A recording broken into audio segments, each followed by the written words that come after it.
Hello and good evening, everyone. Welcome to Cocos and Convos with Women Empowered MN LLC.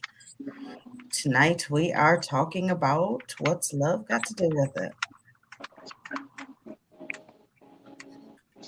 Hey, Who hey. wants to go first?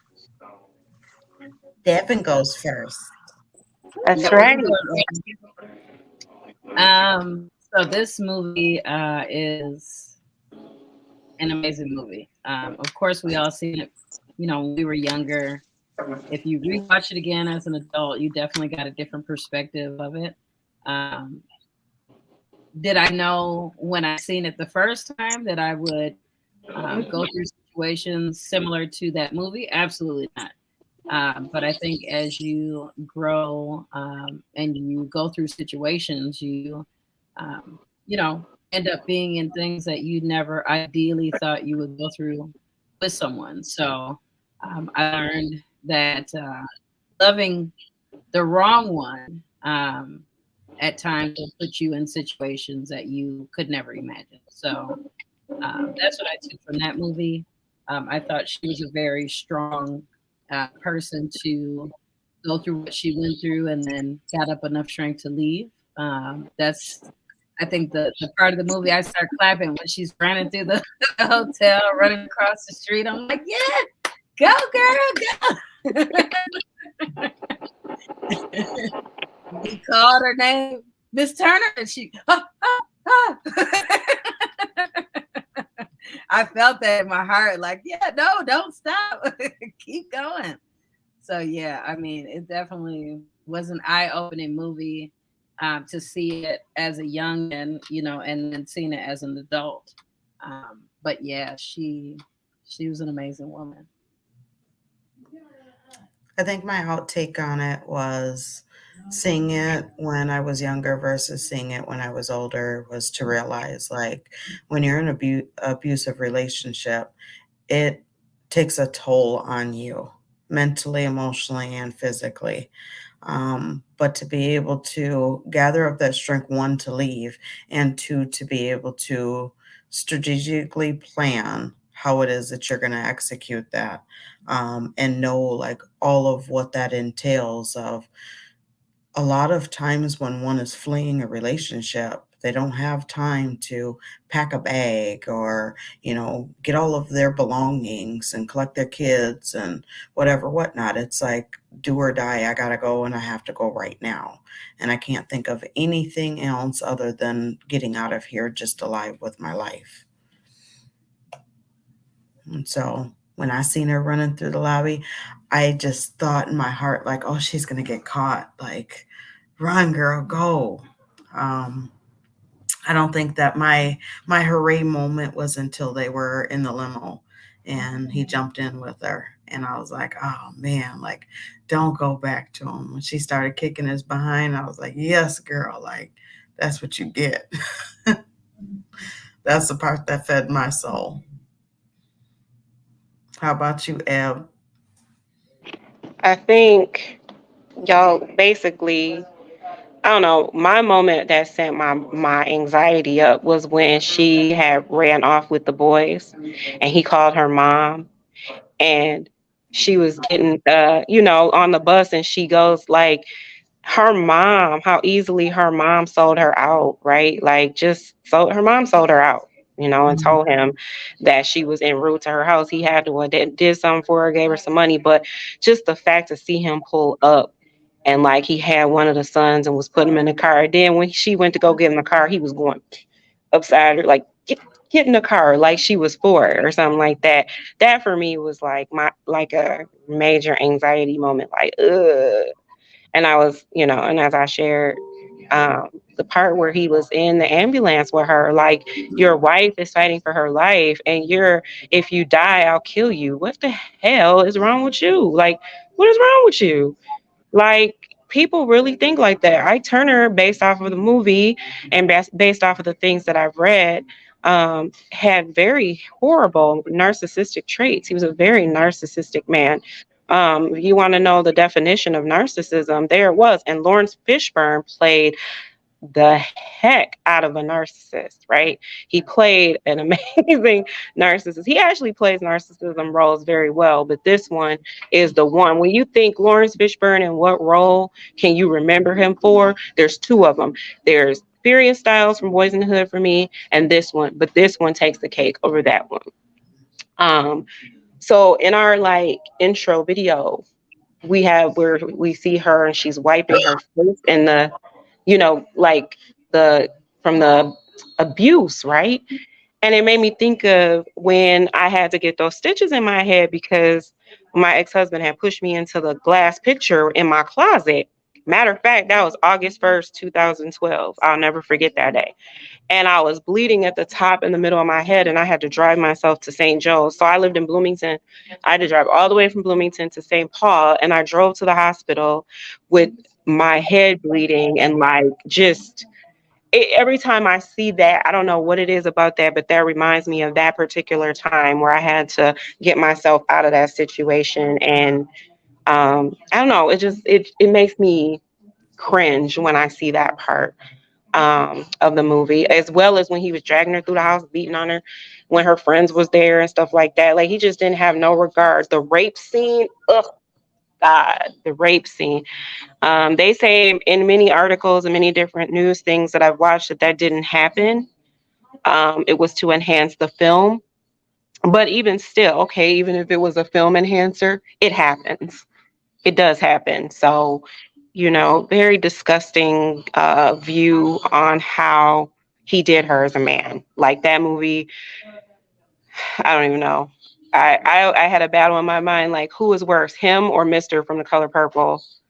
Um, Still trying to figure out between the two who was, but those were some high points of the movie in regards to my thoughts and kind of where I felt different levels of anxiety, sadness, fear, and remembrance of a place where I was in pain and experiencing similar levels of pain. Which, as a child, again watching this, you're like, "Oh my God, girl, leave, girl, just leave." But as a woman and a woman that endures, actually learning how to love somebody and actually we end up enduring that kind of pain without even knowing that we're enduring it. Like it just happens just like that, and then you're in it. And what you said to any and everybody else about it couldn't be me goes out the window because then it becomes you, and then it has nothing to do with it couldn't be me because all you're in is you're in this situation and you don't know how you got in this situation. Tina Turner was a star. Okay, she was a star, and they were stars together, and he was jealous of her, and so I dealt with that, be jealous ex stuff. He's jealous of her. He didn't want to see her do well, didn't want to see her elevate. And his behavior and his demeanor kept him out of opportunities and things like that. They all wanted to work with Tina, and he was jealous of that. We never know why people resort to wanting to abuse other people and mistreat them. He saw a light in her that he wanted to dim.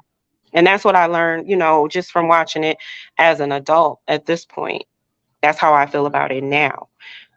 So yeah, a lot of different points, a lot of different feelings that came up, and that comes up every time I watch it. How about you, Veronica? I have a lot of the same views like the rest of y'all. Like looking at the movie as a child, and then looking at it now as an adult. I have a much different perspective um, about the relationship of Ike and Tina. So what I get though from watching it today is Tina loved him too. You know what I mean? That was the thing. She really did not want to not have to be with him. She wanted him to get help.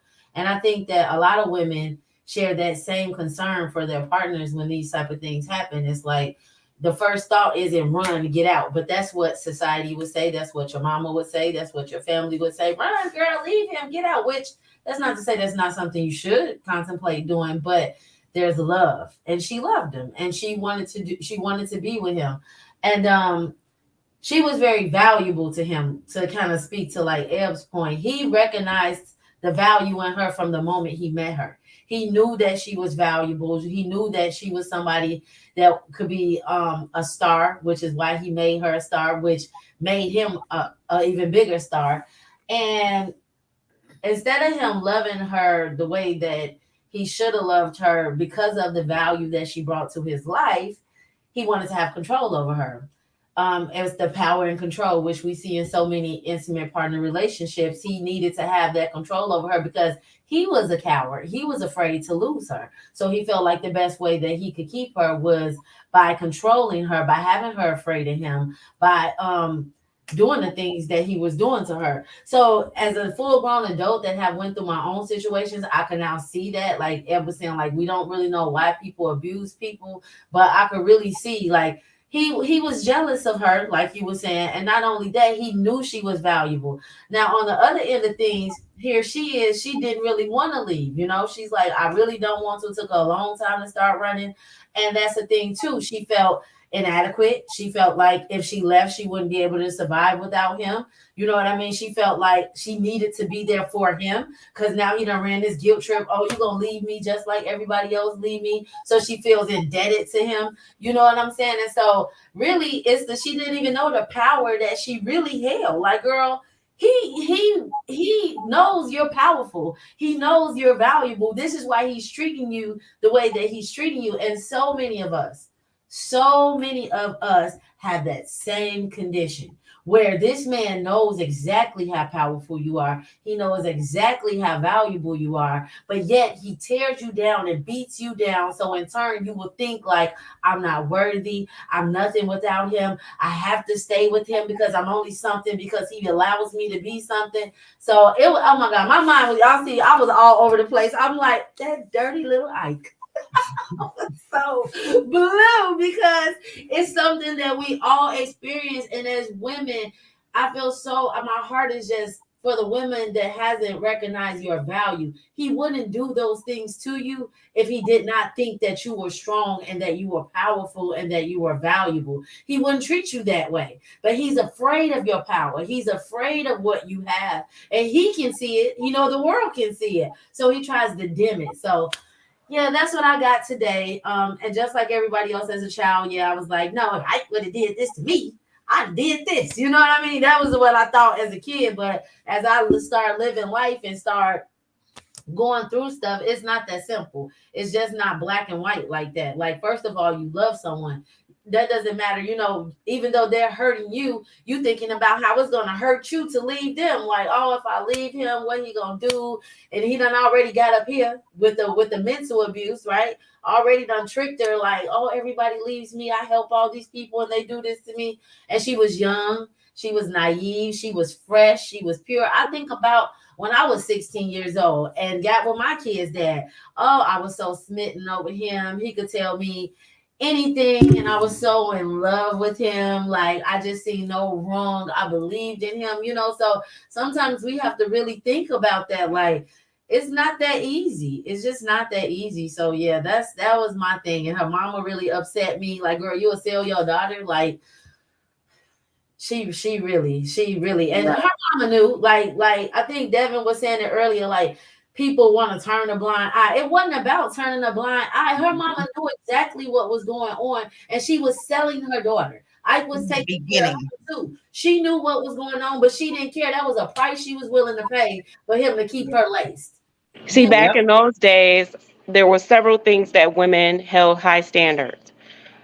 Men that were cheating, infidelity was not enough to walk away from a relationship or a marriage, because as long as he's paying the bills and he's taking care of the house, you are to turn your eye to that. That's number one. Number Yep. two, oh, he might slap you around a little bit, may make you a little uncomfortable Yep. physically a little bit. But again, what is the common denominator? The common denominator is he's still providing and he's still taking care of the house. And not only did he provide for their house and for them, he provided for her mother as well. So that mother was afraid of the possibility of not having financial support from him anymore, which is why that mother turned on her daughter. It's all about dependency at that point. Back in those days, I couldn't have lived back then because the way I'd been dead somewhere, because I wouldn't be able to function like that. Like, that's just not something that, my grandma thought like that.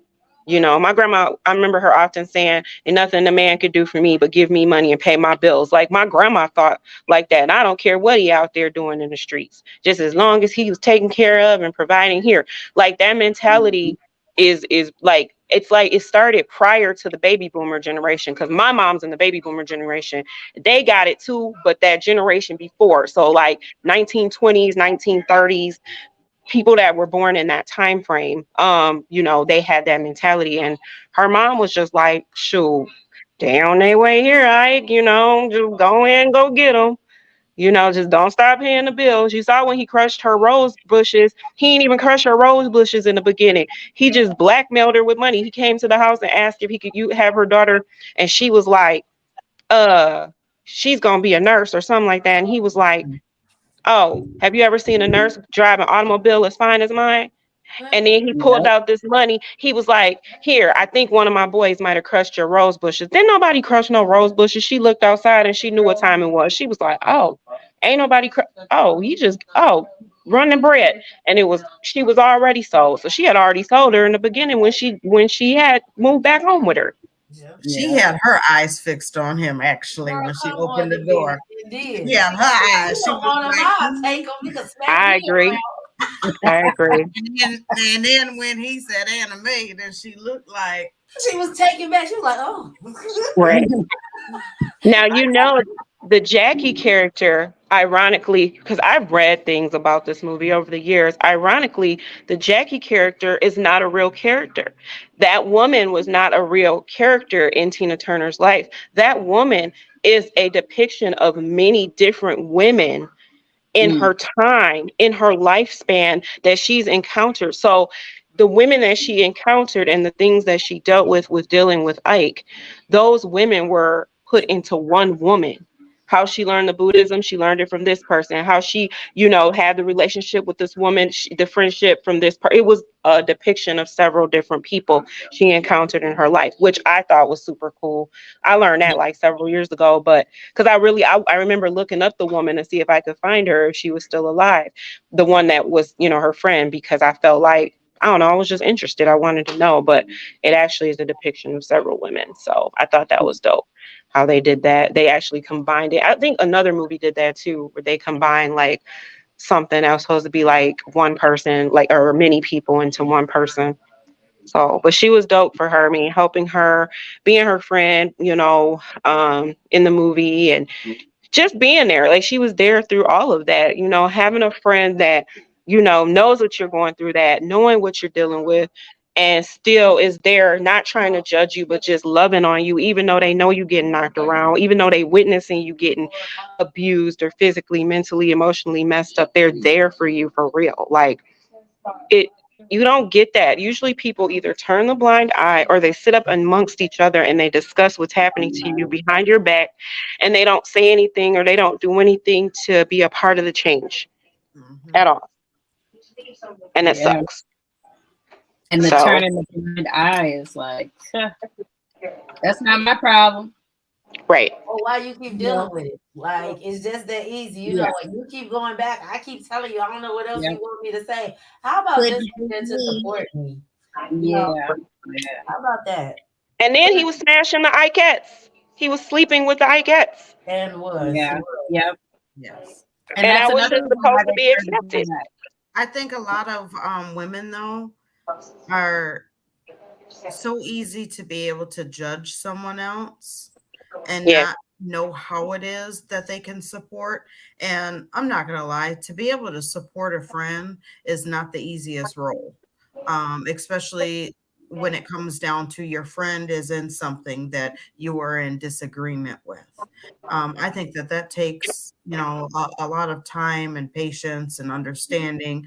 Um, that doesn't come from, a younger woman to really be able to realize what a real friend really entails and what that means of, you know, I can have a discussion with my friend all day long about what I see and what I dislike. But is that going to make our friendship stronger, or is that going to push my friend away if we're not both in alignment and understanding that I'm saying the things that I'm saying because I truly care for you. And so it's coming from a good place in my heart of I think that you deserve better.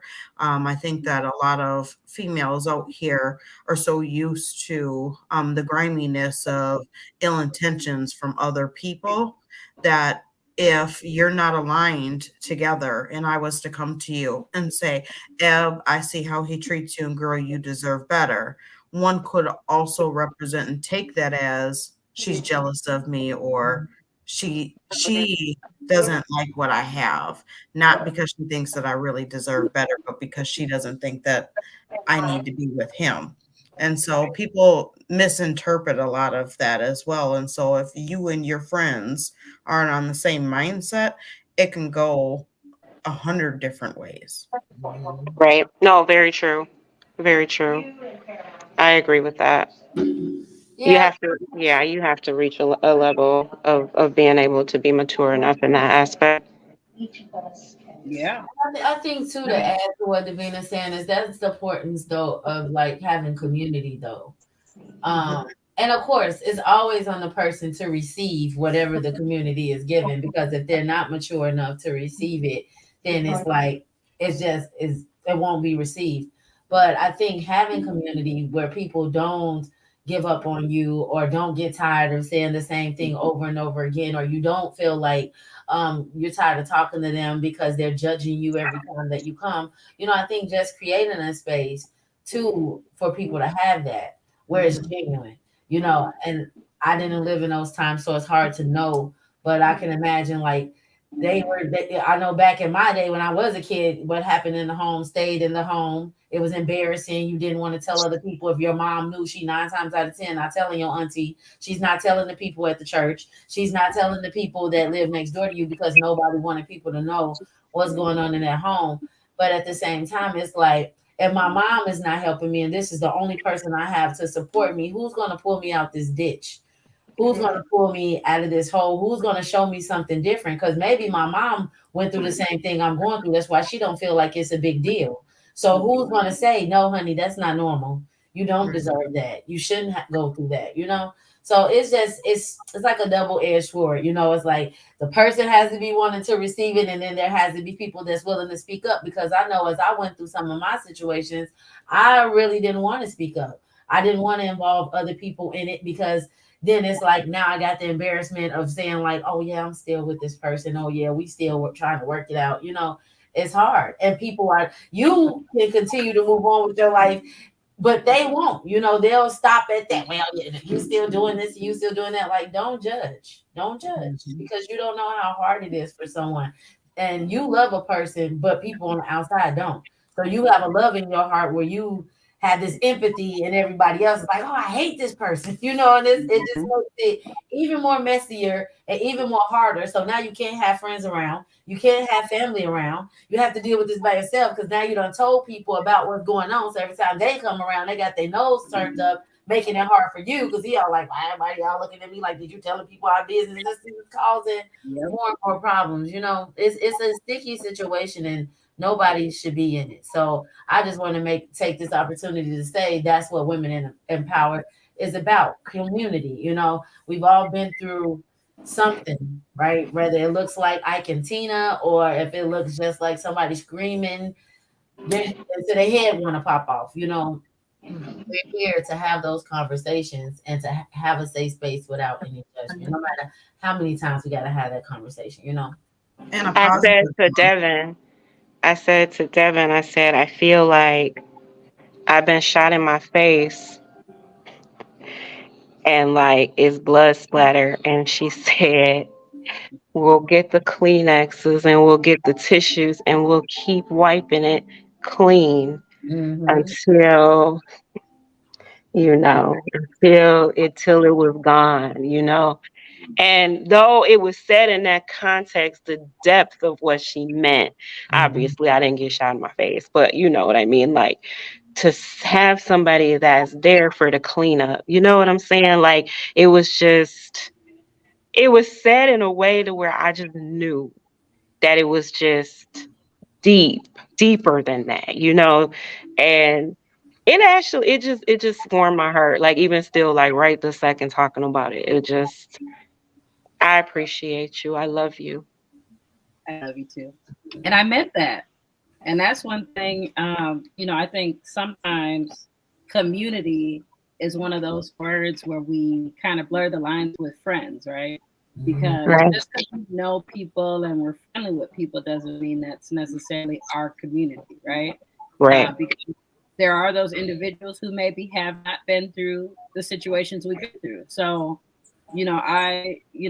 myself went through situations where I would tell people about it and they would be like, girl, I would have been left. And it's like, yeah, I mean, it's easier said than done, right? Right. If you really do love a person and you don't necessarily, yeah, I'm talking to you, I'm only telling you the bad times. But what about all the good times and the reasons why I'm still with him? That's I right. love him for something. I see something in him. But my biggest takeaway from my last situation, I had a conversation with Vina, and she said, how would you feel if he was exactly the same way for the rest of your life? Would you be able to stay? And I thought about it, prayed on it, and I made my exit plan. Was it a quick thing? Like I just packed up my stuff and left that day? Absolutely not. It gradually happened over some months, but I mean, that was part of my community was that, that person saying, not necessarily saying, girl, you need to get up and leave, but she's telling me in so many words, if this isn't something that you can deal with longer than you have, figure out what you You have. gotta do. I was 5.5 years in at that time, and it's like 5.5 years of, breakup and makeup and breakup and makeup. And it's like, the only thing that was really keeping me from that, leaving permanently from that situation was it was the lesser of evil. And I think that's something a lot of women need to realize is, yeah, just because something isn't as bad as the last situation, it's still bad. And stop making excuses for it stop saying like, oh, he only hits me every so often and he only does this and does that, if I say too much, or who wants to live on the edge where you can't say certain things, to your Right. partner the way you feel, not necessarily saying you can be disrespectful to another individual, but if it comes out to have an argument, you shouldn't be scared to feel like he's gonna go upside my head. You know what I mean? Like, and I didn't know that there's actually a life you can have until my current situation where you can actually argue with someone, a heated argument, and he doesn't jump up. He doesn't put his hands on you. He doesn't, do anything. And I honestly had never seen that before my current relationship. Like I never had seen a man argue with a woman. I'm talking about heated because I got a bad temper. I got a bad mouth. To the point where it's been several times. I'm like, oh, he ain't jumping up, okay? Like, and not to laugh about it, but seriously, like because I had experienced that. In my childhood, I seen that.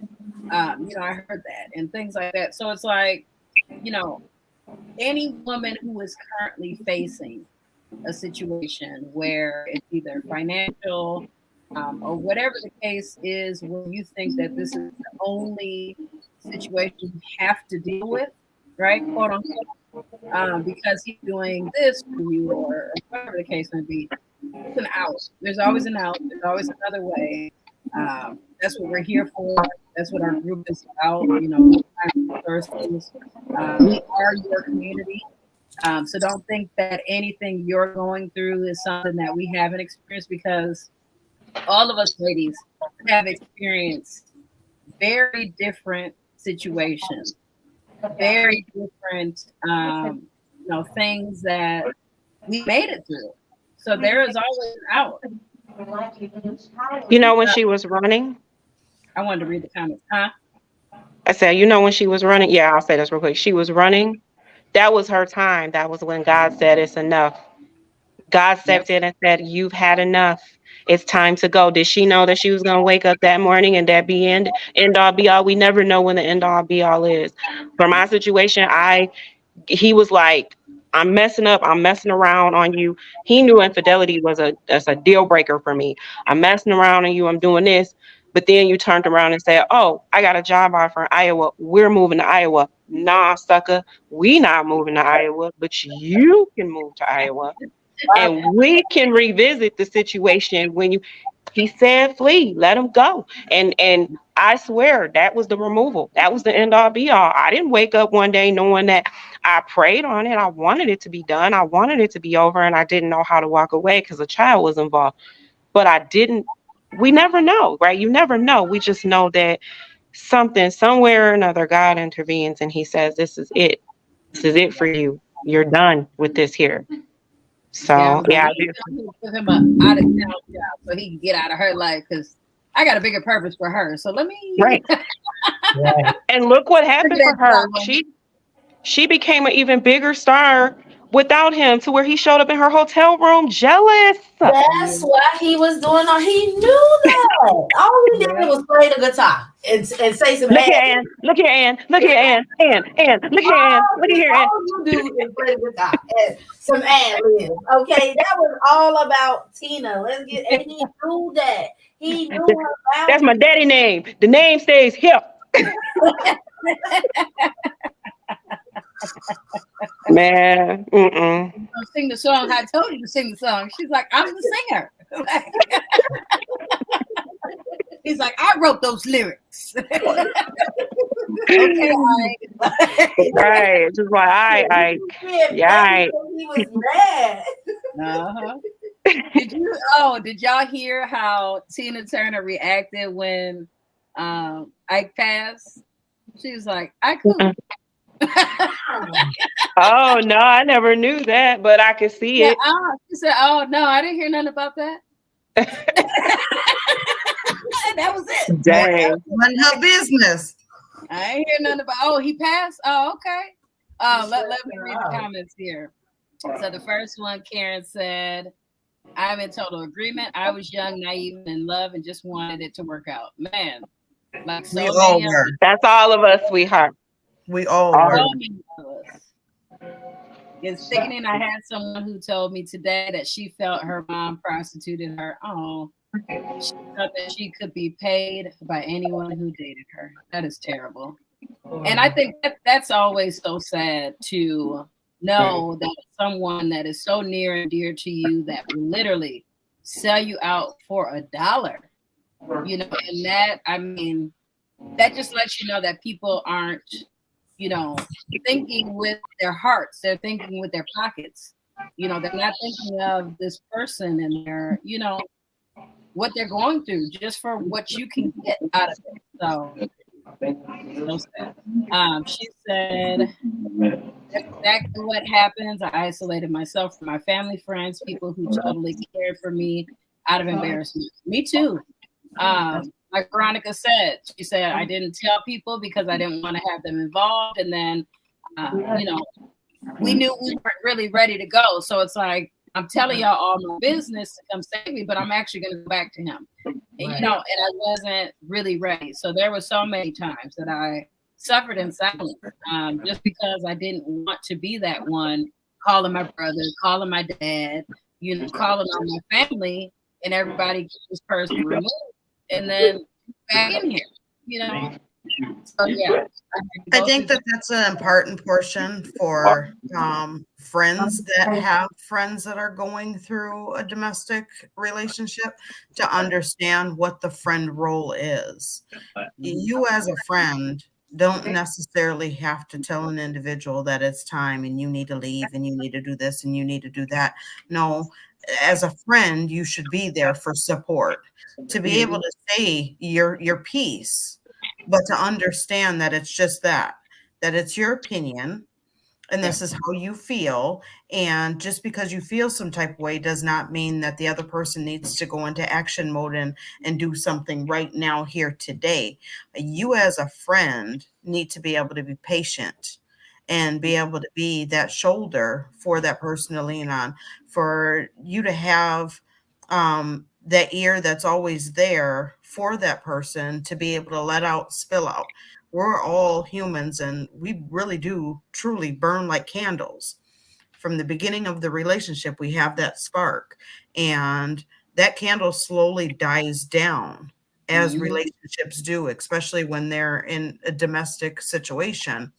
And pretty soon, when you're at your flickering moment, that's the moment that you start to get like, there's nothing here. Like, what am I doing? And once that's done and over with, then that individual realizes like, okay, it's time for me to leave.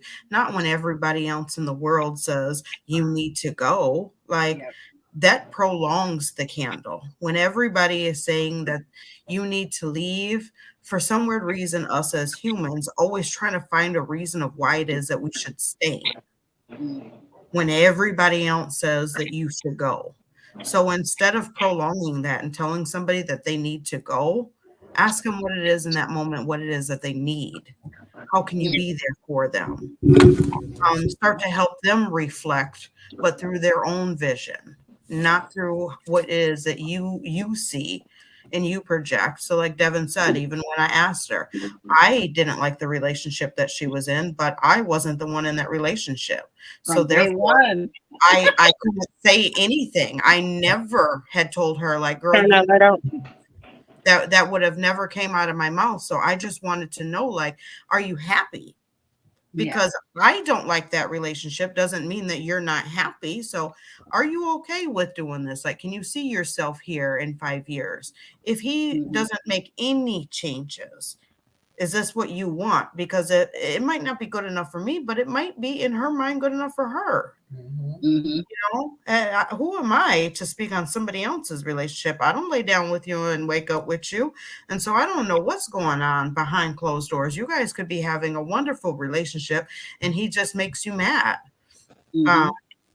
And part of learning how to be that kind of friend was I had to reflect on even myself of what it is that I felt like I needed from others in those moments. I don't want anybody to judge me. And so if I don't want no one to judge me, why would I judge someone else? Right. Yep. I want to be able to talk to you. And I don't want to feel like when I talk to you, it's like, oh, here she goes. She's talking about her bad relationship that she should have been left a long time ago. Like, no, I want to be able to call you and talk to you and tell you what it is that I'm going through so that I can understand that really I deserve better. If I keep it to myself, everybody else around me can tell me I deserve better, but until I can convince myself of that, That's right. it ain't gonna happen. Today's question of the day is, well, I'll give you the first part of it is why are you settling? Or why are you settling? No, we got to finish the comments. No, I'm just saying that today. I'm telling you because it goes with so I'm sorry. Go ahead, Karen. I'm sorry, Karen. I didn't mean to cut you. No, I was going off of what Davina was saying, and I'm like thinking in my mind, like settle, and then I just wanted to throw that in there. So keep that in the forefront. I didn't mean to be rude. I'm sorry. Yeah, no, you good. Okay, let me finish reading the comments. So we know that we interacting with them. I don't want to leave y'all ladies hanging. Yeah, true. Said, people don't understand that when you are hurting, you're not highlighting the person who hurt you. Hurt's goodness. You're speaking from a place of hurt and sometimes anger. Absolutely. Yep. Anita. She laughing at y'all. We was talking about Ike. Because he was he was crazy. He played the heck out of when he was laying in her lap. Or was it? He was laying in her lap. You know, he had his feet on her lap and his head in another woman's lap on the plane. He did too much. Oh man! Which way was it? Which direction? He was doing too much. You doing too much with a mushroom bob.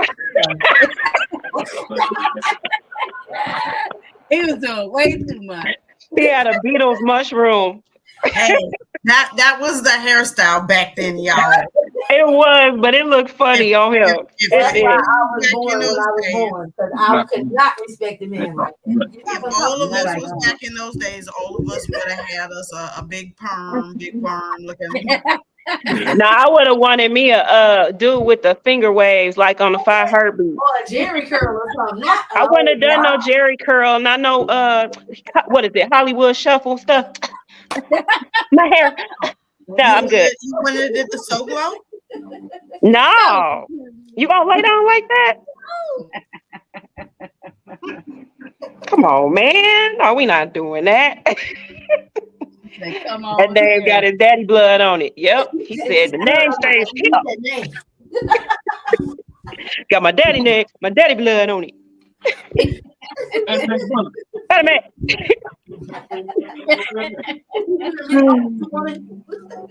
And if y'all think about it, he really wanted her to stay anime. Yeah, Anime was a little girl, timid, naive. shy, not coming out of her realm. Mhm. You know, it all reverts back to that thinking of you're not gonna become nothing better than me, Yep. above me, I made and you. But she already psychological, was though. right? But she Psychological. already was, and he knew that. He knew that it was already in her, and he knew that. He's like, "Well, I gotta stop this early," and that's what he tried to do. Damage her, Yeah. Yep. stop her. Well, he's And seen it from even day him one. cutting off that mushroom didn't do nothing for him. He's seen it from day one though. When she got up on the stage with the Yeah. mic and you looked at him, he looked around and seen how the crowd was responding to her when she had dropped the mic and then came back up. He looked around like, what the heck is really going on? He knew, like, she got the moves, she working the crowd, Yeah, that. yeah, Yeah. yeah. Yeah. Girl. Oh, that was a good one, y'all. What's the next movie? It is Four picked Color Girls. for Colored Yeah. Girl. Yeah, for color. Oh, yes, for Colored Girl. Yeah, I gotta rewatch that one. I haven't seen that in a long time. I haven't watched it in a long time either, but I think I'm gonna probably watch it within the next few days. What'd she say? But When she beat when him in she the beat him in the limousine. limousine, you all should watch Enough with Jennifer Lopez. Yes, That's a we good one should. We too. could do that one. Oh, We that's could a do good that one. one. I've watched it before. We could do Yep. that one. Yep, We I'll should add do that to the list. we should do Enough and we should do The Color Purple. I think we should do the Color Purple, though I'm mad they remaking it. Mhm. I am not. I'm a Color Purple fan. Listen, I read the book as a 7, 8-year-old little girl. That 500 some page book I had no business reading as a little girl. I read that whole book as a little girl, and I watched that movie day in and day out. I can recite every word, and y'all gonna really mess with my movie right now? Right. My feelings is really hurt. Like I'm really like, why would you do that, Oprah? Right. Like, go find something else to recreate, because you're not. Danny Glover is the only Mister I'm okay with. Okay. You know Yeah, that and you remake. better not never tell nobody but God. It'll kill your mama. That was Color Purple. He said, "You're black, you're ugly, you're shaped funny, and you're too scared to open your mouth to people." He said, I Oh, may be black, I may even be ugly. but dear God, I'm here. That's my movie. Yeah, we could throw that in there too. Mhm. Yep, I got it on there. That book Now was you in depth. I add had no business reading it, Karen, as a little girl. The book was talking about stuff I had no business reading as a small child. You are right. Take it back Definitely. to the juke joint. Too oh, silly. Oh God. And Lawrence Fishburne was in that too. yep. It's not something that everybody remember, but he was in The Color Purple too. Yeah. So this is fun, y'all. I really like that. Ladies, any other movie topics, suggestions, or anything you guys have for Cocos and Convos? I was thinking for the summer we probably should have called it something different, because I ain't drinking no cocoa right now. Good old I got cold some water. coffee. Okay. Coffee is good, but we about to head back into fall anyway, so Yeah. it doesn't even matter. Yes. But Ooh. My pumpkin spice will be coming back. ooh, I'm with that too. I'm super excited, and I'm decorating and stuff now too, so I'm super excited. Mhm. Pumpkin spice and throw blankets. Throw blankets. Yep. Well, for everybody who watched it tonight, please share the podcast. We got more podcasts to come. Join us for prayer line at 8 p.m. in about 50 minutes 40. or so. Yep. You can ask the question of the day now. I'm sorry. No, I'll ask it later. I wasn't gonna ask it. I was just saying that the first part of it is, are you settling for less than you deserve? Because that was the first part of it, and I didn't even tie it all into this movie. But again, settling for what you less than what you deserve, and they have money, so settling doesn't always depict money, right? it really can be just settling for anything. You know, I said this morning, I talked about what I was settling for this morning, but you know, just it all goes hand in hand, right? So that's why I was sharing that first piece of it because I felt like it tied into the movie topic. Me, they're my sister. Well, she and I snuck it. Oh, from the library, yeah. The book. I got it from the library. I ain't sneak it though. I checked it out and read it, and my mama ain't say nothing about me reading it. I just read it. She's like, oh, that's a good book. Good old book too. I was like, shoot, what? Her reading. So proud of her. Right, my baby reading. Okay. Right. Because y'all know I learned how to read when I was 2. So that's a rarity. So they was just like, here, take all the fundamentals. There you go. If you So, want that thick book, go ahead and read it, girl. right. So you could tell somebody, but little did they know I was sitting there reading because you know the scene in the Color Purple where Suge and Celie, you know, they embrace. It's a real depth to that in the book. So yeah, had no business at all. My favorite part was you told Hoppo to beat me. Oh God. Good movie. Good movie. She said, yep. His behind. Okay. Well, this was fun. I love this. When is the next one, guys? 2 weeks. 2 weeks.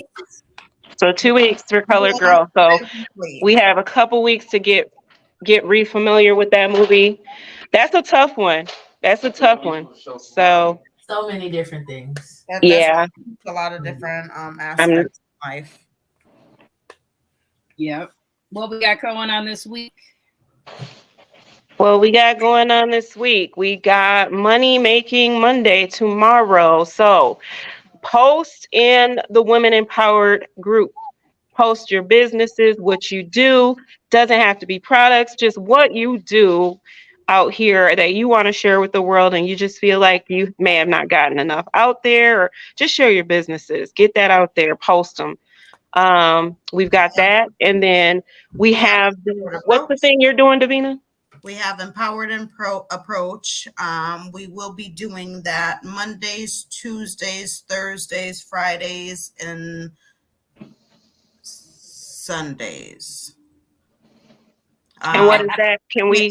Well, because it wasn't supposed to be for Wednesdays and Sundays originally, because we have our Living Out Loud on Wednesdays and we do our Cocos and Convos on Sundays. But I will be back at work on Saturdays, so I will not be able to do it on Saturdays. So we would not be able to do it, I guess, on Wednesdays and Saturdays. I could still keep a Sunday other than when we do Empowered Approach, or when we do our Cocos and Combos. So that starts at 6 p.m. daily. If anybody wants to just be able to vent, chat, you just feel like you need a shoulder, you need an ear, you just are bored for the day and need somebody to talk to and feel like I've been at home isolated and I haven't had anybody to talk to, you can log on. I will be there to have whatever kind of conversation that you need for the day. We can talk about what it is that you're going through, and some of the struggles, how you can get out of that, and or just different ideas that you might need. You can get on there and just need a cooking idea. I got you. Fair enough. Yep. Karen said no when she slapped Squeak. She was like, who?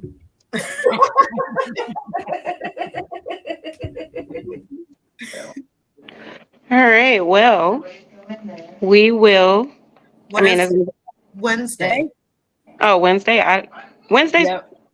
Oh, Wednesday's the next podcast. Yes. Yep. Out loud. The next What? one is bring up the list here.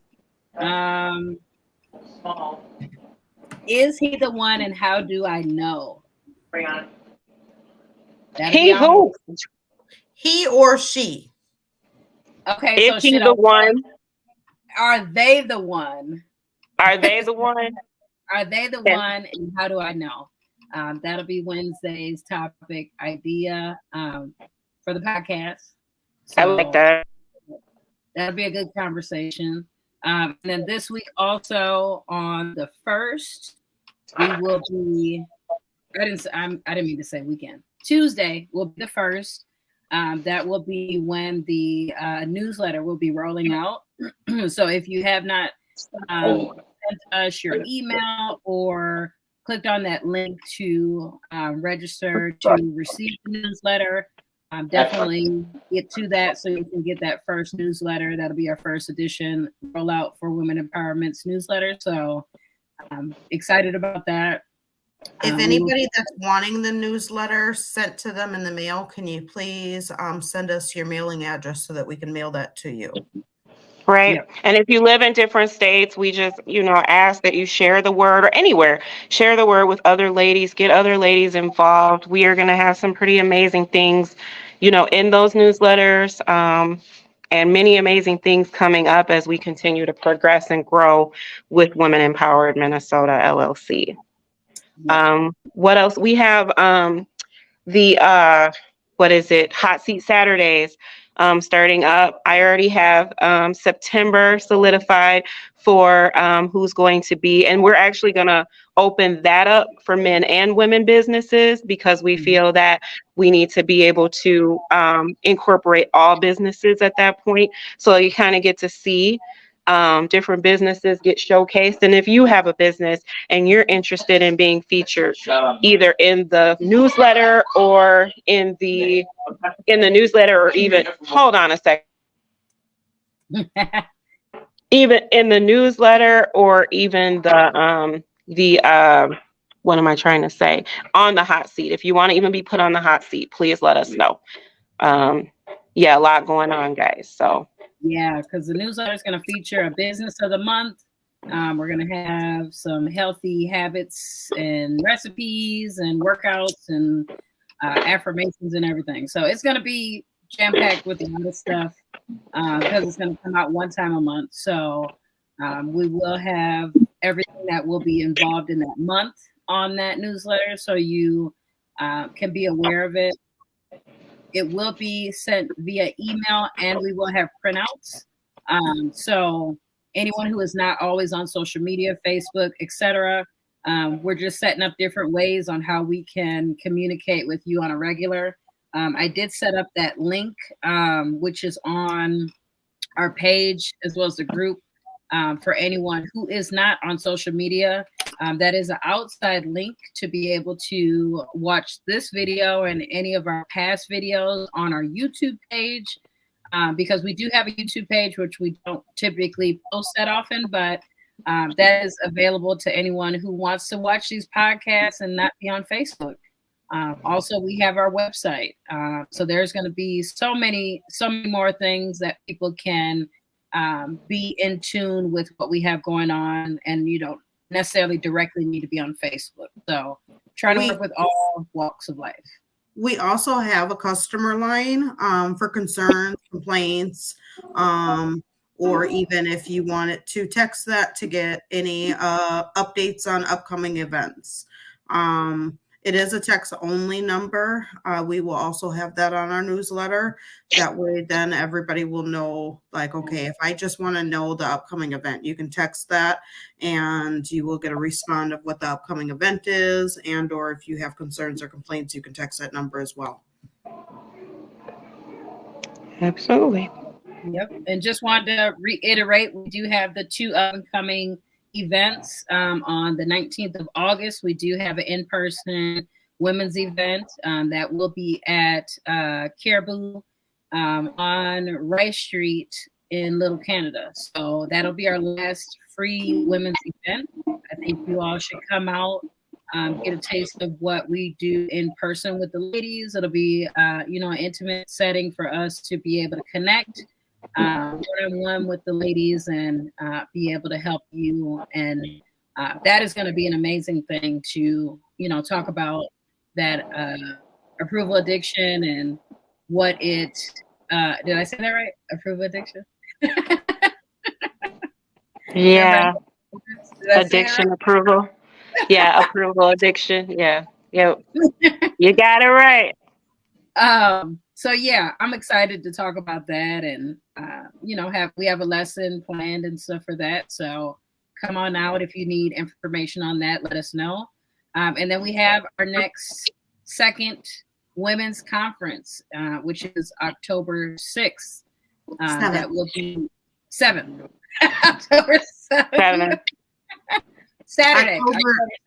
Saturday, October 7th from noon to 4 at Billy's on Grand. Yep. And we got the Eventbrite set up for that. So that link that I have, that's an external link, does have the link for the Eventbrite. There are different tickets for that. There is a VIP as well as just a general admission. As well as that can be streamed online. There's an online streaming fee for that. So many ways that you can connect with us. So much more to come. Just trying to grow and be available for all of you ladies. And then, eventually we will outsource and start to deal with the men aspect as well, because we want to be able to heal and help everyone. So we did start, empowering women, but we will be growing to be empowering everyone and being available for everyone. So we have a holistic standpoint. So we love y'all. Also, just real quick, just go on and purchase your tickets. The sooner you purchase them, the more, the better chances you are of getting, what you want out of it, the ticket sales ticket sales. So grab them. And then September's event, we still have to determine the date, but September's event is the interactive event, which will be the first paid event, is called Sisterhood. So it's just straight sisterhood. And there's I'm already working on the itinerary for that. So just be ready for that. Yeah. So jam-packed, y'all. Lots of things. Yep. Yeah. Back to back. Healing and healthiness. Indeed. But yeah, we love y'all. Thank you for tuning in. Anybody who is watching this live, anybody who watches the recording later, we appreciate you just for taking the time out, that hour to, get up to date with what we got going on. And we appreciate the feedback and comments afterwards. We love it. And let us know how we can help you. Indeed. All right. Night, I gotta go finish my Sunday dinner. See y'all on Prayer Line. If you haven't joined Prayer Line, let us know. We post a link every day in the Facebook group. So we start at 8 p.m. So whoever is available, jump in. You don't have to speak. But we are here to have that sisterhood with y'all. We love y'all. Try it out. Just listen. Yep. Have a good night. Have a good night. Bye.